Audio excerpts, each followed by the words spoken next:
Hindi ko na gustong habulin pa yung Hollywood o Bollywood. Mahirap na yun eh.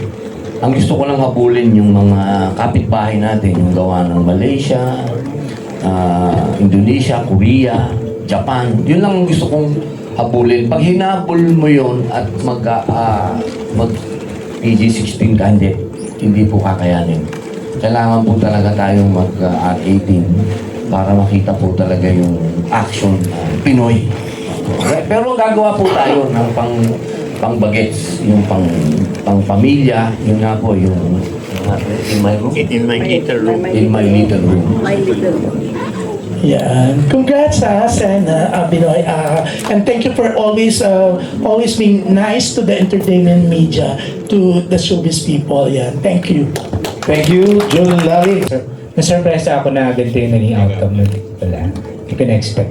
Yung tanong ko po, Sen Robin, is that yung inspirasyon niyo po dito, gusto niyo yung mahabol yung yung kapitbahay natin ng mga bansa sa paggawa ng pelikula.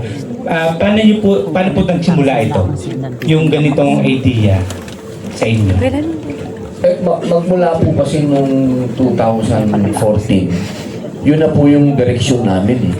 Lahat po kami ni Tatay Bal, lagi na namin pinag-uusapan. Yung sa TV pa lang po, lagi na tayo nauuna. Sa mga TV series namin yun, hindi na po tayo nagpapahuli. Asian Treasure, talagang pumakantay na po tayo sa Thailand. Nalungkot lang po ako nung 2015, yung mga ganyan. Napansin ko, martial arts po kasi. Ang inangat sa atin ng Indonesia, Malaysia, Vietnam, martial arts eh. Walang nag-concentrate po sa martial arts ng Pinoy. Parang napabayaan nila, parang ang gusto puro action. Action, pero parang Hollywood style. Ang uso po ngayon kasi sa Asia, yung martial arts mo pinapakita mo. Kung napapanood nyo po, pati nga po dun sa John Wick, di ba? Penjak, silat ang pinakikita nila. Doon sa mga pelikula ni Tom Cruise, Eskrima. Ating po yun, ano? Pero walang Pinoy. Kaya po nung nagkaroon po ako ng pagkakataon, kinausap ko po yung FMA, kasama na po dyan si Direk Oliver na nasa Australia. Pinauwi po namin dito. Gawa na tayo. Kasi nakakahiya din para sa martial arts community na kung sino pa yung nagmana ng Jeet Kune Do. Si Danilo Santo kasi Pilipino yun eh. Doon iniwan ni Bruce Lee ang Jeet Kune Do. Tapos sa atin dito, walang nagmana. Kaya daming batang magagaling. Dito ngayon na napapanood ko si Daniel, of course. Meron din sa Channel 7, Ruro, si Ruro, sila Gerald. Ang daming batang magaling ngayon. Si Richard. Sana mag-concentrate sila sa FMA.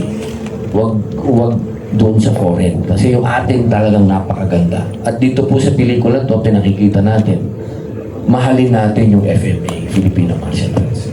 Okay po. Yung second ko po na question is, dahil sa nagpahinga kayo, at ngayon nagbabalik na kayo, ito na rin yung pagbabalik ng action films ng Pilipino. Ang vision po namin ni Kuya Romel kasi, ma-inspire yung mga bata. Kasi kung sa atin po iaase, parang malabo na. Ako gusto ko na lang mag-inspire ng mga bata na mag-concentrate tayo yung istorya natin. Huwag tayo magpaka-Hollywood, huwag tayo magpaka-foreign. Maraming istoryang Pinoy. Stick tayo doon, yung mga action ng Pinoy. Kasi maganda ang action ng Pinoy. Alam niyo po, nung golden years namin ni Tatay Bal, yung mga action natin, hindi po tayo nagpapahuli. Kaya nga ako nasunog eh. Dahil saksakan ng yabang ko eh. Panay ang awat na sa akin ni Tatay Bal, wag mong gawin yan. Puro aksidente. Ngayon naman po may BFX na. So, sana ma-inspire yung mga batang artista na buhayin ang action movie, Filipino style. Okay. Salamat po at congrats sa pelikula. Thank you for your questions. That was Mark Magadia of Maganda Ba Movie. Up next, we have Richard Paglikawan of Lionheart TV. Hello, congrats po dun sa Bad Boy 3. Ang question ko po ay para dun sa ating mga younger cast. Kumusta po ang naging may share pa kayo na na parang behind the scene na hindi nyo makakalimutan with our veteran stars? Kayo One Shot sa kay Zandra. Oo, mga younger ano na kami. Oo. Older na kami. Parang nagkakilala mo talaga.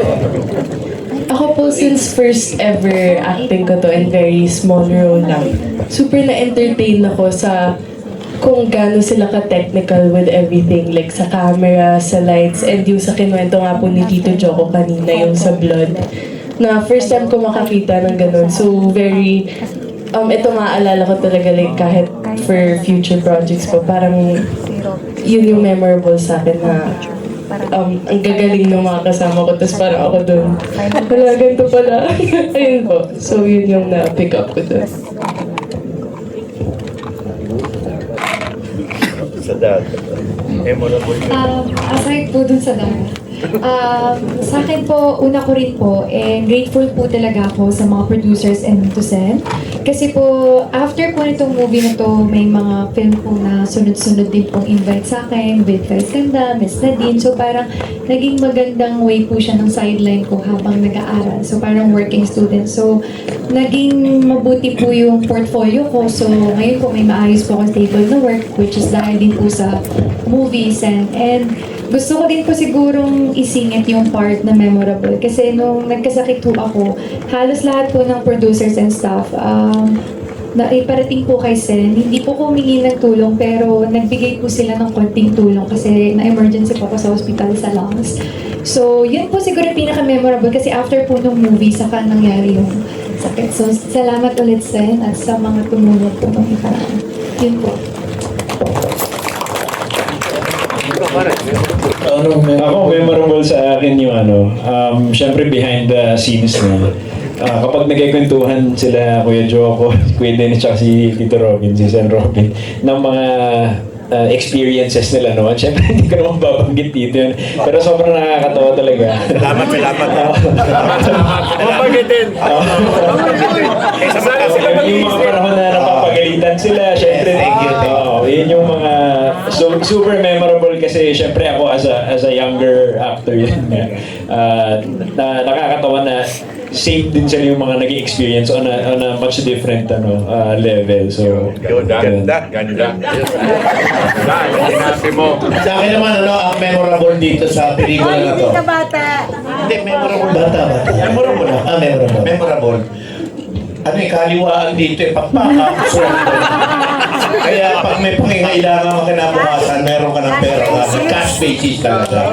Oo. Sana all. Ayun, kaliwaan nga eh. Thank you ma'am. Pauso mo yan ma'am. Tsaka yung pagkakain tayo, bukod sa kaliwa, meron pa. Meron pa. Masaya talaga.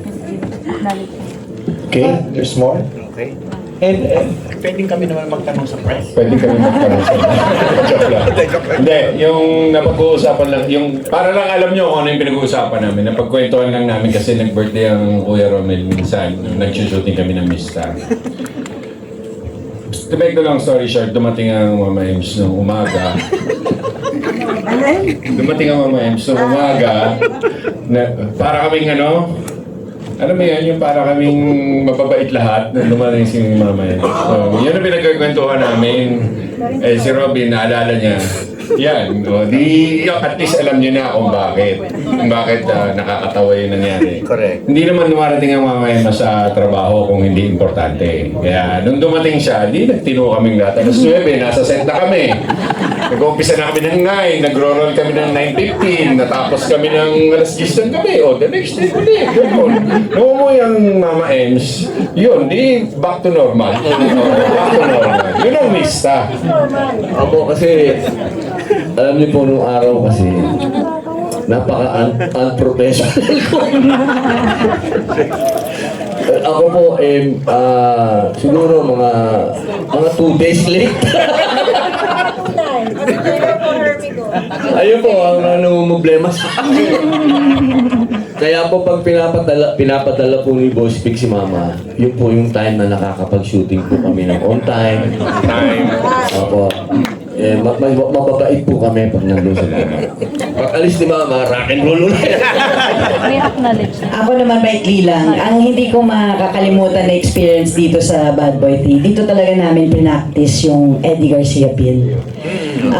Talagang si Robin was really strict about that. At lahat kami talagang excited na alam mo yung cut-off, yung quality ng pagkain, yung oras ng kain, yung tamang-tamang pahinga ng mga bawat artista, it was really practiced well. It was really a priority. Kaya siguro makikita nyo rin sa mga eksena or sa nangyayaring lahat na to na talaga makikita mo yung camaraderie ng lahat because we were one. We were one in everything na we all agreed na ganito yung gagawin namin kasi yun ang talagang gusto ni Robin. At yun nga, sana all talaga. Sana all. Yes, totoo yun. Ako, dahil hindi niyo naman ako tinatanong, magsasalita na rin ako. Hindi, kasi ako yung hindi ko nakakalimutan dito, di ba? Actually, hindi na ilabas dito yung underwater scene namin. Talagang yung Eddie Garcia Law, talagang ano rin doon. Sa underwater, di ba, medyo malalim yun. Gulat ako, may ambulansya na rin sa ilalim, ha? Hindi, ibig sabihin, hindi, may abang na, may mga tao talaga. Hindi niya pinabayaan ang mga tao niya, andun lahat, yung mga nag-guide, yung titingin sa, ano mo, kung yung kaya ba ng hinga mo, ng hininga mo, lahat, kompleto. Pagkain, pati yung pagtapos ng oras ng trabaho, nasa tama lahat. Hindi, tsaka Eric, nung ginawa yung yung eksena sa underwater, for 3 days, bawal mag-swimming. Yun ba? Na-contaminate ang tubig. Kaya pala tinanggal, ano? Oo, kaya inalis. Inantay ko pa, sabi niya, tatalon daw ako ng helicopter. Tapos ang babagsakan ko, helicopter din. Sabi ko, parang, welcome ba ako sa movie mo talaga? Sabi ko gano'n. Tsaka yung pa yung helicopter scene na yun, akala nyo po ganyan, maikli lang, hindi ho. Halos, I think 4 na oras yata kami umikot kada po magte-take off kami, dasal ko talaga napakahaba hanggang talaga matapos yun. Iba po talaga, hindi siya normal. Pero masaya. Pero talagang pag nasa puso ng isang artista ang mabigay ng todo sa ating audience, yan po ang kalalabasan. Thank you and congratulations, Mr. Mayor.